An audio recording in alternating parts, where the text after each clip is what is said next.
Welcome to Luca is a Billionaire, where the only thing I invest in is your answers. You'll begin by ensuring your PC and controller are ready. Turn on the Series X controller with the Xbox button. Hold the pairing button 3 seconds until the light flashes. On Windows, open Settings Bluetooth and Devices and toggle Bluetooth on. Once done, click Add Device and choose Bluetooth. Make sure to keep the controller close to the PC and avoid USB hubs for first-time pairing so the devices see each other immediately. You will follow the route that fits your gear.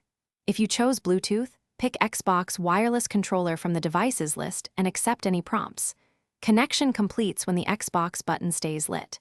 If using USB-C, plug the cable into PC and controller. Windows will install drivers and show the controller as ready. If you have the Xbox wireless adapter, plug it into a USB 3.0 port, press adapter's button, then press controller's pairing button. This gives lower latency than Bluetooth. You finish by verifying functionality and updating firmware. Open the Xbox Accessories app to apply any controller updates and customize buttons. Then test inputs in Settings, Devices, and Printers, or launch a game to confirm vibration and sticks respond. If pairing fails, unpair from Bluetooth, restart PC and controller, and try again.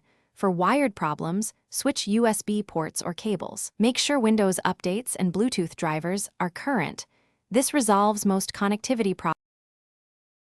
Thanks for watching and please subscribe. It's the best investment you'll ever make.